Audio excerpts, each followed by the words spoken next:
Yes, people, or what is going on YouTube, and welcome back to another video. I'm TJ, and over here on my channel, I discuss all things fragrance and the fragrance industry. So if there's any content you would like for me to create, make sure to let me know down in the comments. So in the UK, the weather's starting to get warmer nowadays, and loads of people are definitely going to be traveling in the next couple of months. And what normally happens is people start searching for summer fragrances to buy or take away with them. And nowadays, if you look at summer fragrance content online, you're gonna see these three fragrances. So you're gonna see God of Fire by Stefan Humbert Lucas, you're gonna see Herba Pura, and you're definitely gonna see Jean Paul Gaultier Le Beau Paradise Garden. And all of these fragrances share something in common. These are all tropical, fruity fragrances, and I think sometimes they can get a little bit boring. So in this video, I'm gonna talk about some great fragrances that will definitely work in the spring and summer, but they're not gonna be fruity or tropical scents. But without further ado, let's get into it. So the first fragrance on this list is from the House of Montal, and this fragrance here is called Oud Island. I'll give you guys a close-up. And this is a fragrance that I've spoken about so much in my content over the year that I've had it, and no one's really clocking on. No one really cares about this fragrance. So still, it's been out for a little while, but it's still kind of gatekept. So I like to describe this fragrance as having like two personalities. So in the opening, what you're going to pick up is those citruses. You're going to get some tangerine, some bergamot, I think some mandarin in there as well. And you get a mixture of those solar notes that makes it kind of bright and vibrant. But then as 1 hour or even 2 hours go by, you start to pick up the darker notes that are in this fragrance, like black leather. You pick up sandalwood, vanilla, amber, and musk. And I know explaining that, some people are like, hey, is this guy all right? Like, this does not sound like a summer fragrance at all. But I'm telling you, the way they've blended this for me is amazing, and it definitely works. So I'm telling you, if you want something that's very well-rounded, a little bit complex and a little bit different to your average summer or spring fragrances, then Oud Island from Montal is definitely the one. And I think this one, I've never done it myself, but I'm gonna try it. I think this one will work well layered with a fresher fragrance. And the next fragrance on this list is from Prada, and this is Prada L'Homme Low. So this is the one with the blue back. But I would say if you was going to go for any in the line, go for the one that's got the black on the back, which is the OG.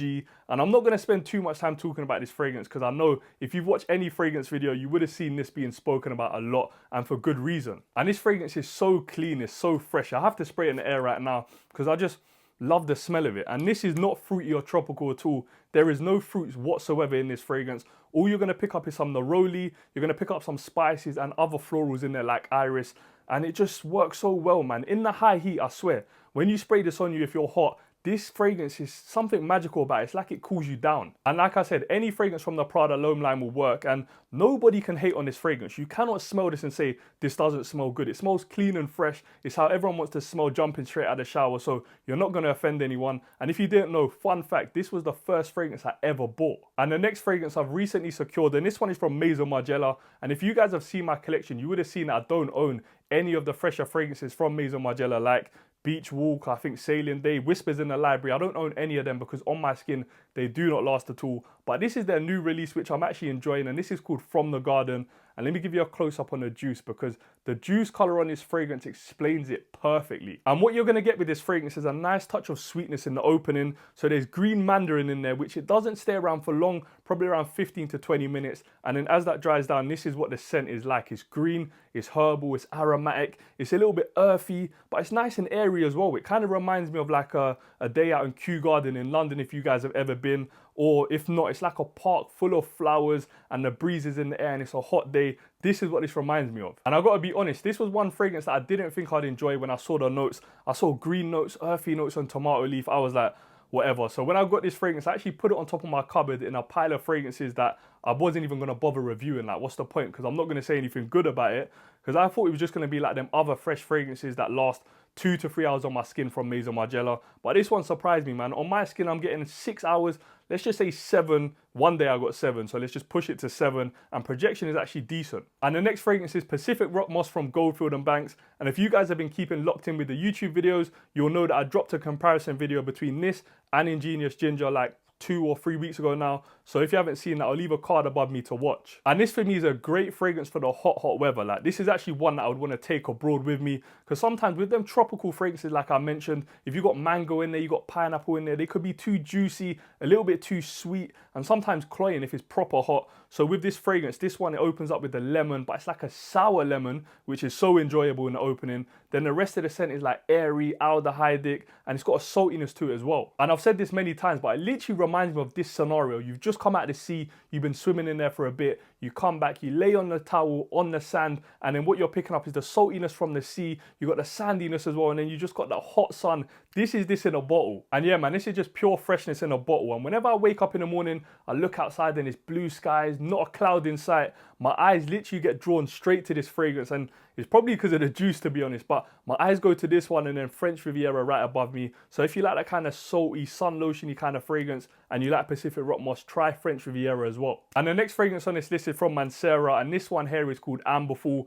This one is not widely available in stores yet, I do have to say, but I was speaking to the guys over in Harrods and they should have this by the end of May. And when I got this fragrance, I really enjoyed it. And the good thing is nothing at all has changed. And it's just something amazing about the opening of this fragrance. I have to smell it right now, to be honest.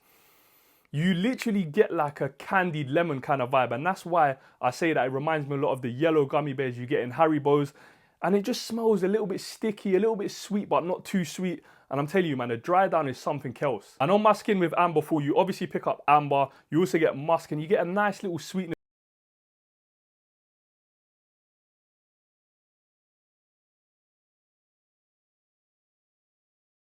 And just literally just smell your arm and you're gonna be like, okay, cool, TJ knows what he's talking about. And I haven't really smelled a fragrance that smells like this or performs like this. And I know loads of people out there love a beast mode fragrance and a beast mode summer fragrance. And if you're looking for that, then Amberful by Mancera is definitely not the one. It does half the job in my eyes. So on my skin, I'm getting like 9 to 10 hours, sometimes more for performance. But in terms of projection, it is not amazing. After around 3-4 hours, you're not gonna smell this as you're walking around. It does turn into a skin scent, but I'm telling you, it's like a second layer of body cream or body lotion, man. It's just beautiful. So I think when it comes to layering fragrances as well, this is amazing. Wear this with absolutely anything and tell me it doesn't work. And when you guys can try this in store, or if you've ordered it from Mancera and you've got it already, I beg you, let me know in the comments what you think of Amberful. And now the second to last fragrance on this list is from YSL, and it is their newest release to their YSL Y line. And this one is called YSL Y Elixir. And I can't lie, if you've been watching me on my TikTok, I haven't spoken about this fragrance all that much because when I first got it, I was very underwhelmed with it. So YSL announced that it was going to release a new fragrance to their line, and they said this one's going to have oud in it. So I'm expecting something nice, bold, strong, loud. And when I smelled it for the first time, I didn't smell any oud at all, so I was like, oh, that's such a letdown. But I don't think this fragrance smells bad. And with YSL Y Elixir, you definitely pick up the lavender in the opening. It's got that nice freshness. And then as it dries down, I do pick up a little hint of spice. I pick up no woods, I pick up no oud at all. But what it kind of reminds me of is like a fresh, spicy, aromatic fragrance, like the rest of the YSL Y line. But it just reminds me of like fresh clothes straight out of the washing machine. And in terms of performance, you're going to get the standard YSL Y line performance, which for me is around 8 to 9 hours, which is decent. And projection is actually really good on this. I smell this one way more than YSL Y EDP. I just think it let me down, and I would kind of rate it a little bit more higher if I had oud or if I had wood in this fragrance. But if that was the case, I would probably say this one would be for more autumn and winter. Whereas because I don't pick it up, I'm saying it's fine to wear in the spring and summer. But yeah, man, I've seen loads of mixed reviews on YSL Y Elixir. So if you've tried this or got this in your collection, just let me know down in the comments what you rate this one out of 10. And the last fragrance on this list is L'Homme EDL Parfum. And there's a close-up. Just look at the juice on that fragrance. And this is a new fragrance from Guerlain. And you know what always baffles me about them, yeah? Is this a designer or is this a niche house? I never know. But one of the first 5 fragrances that I ever bought was L'Homme EDL Eau de Parfum, which is this one right here. And as you can see, the juice is pretty much done.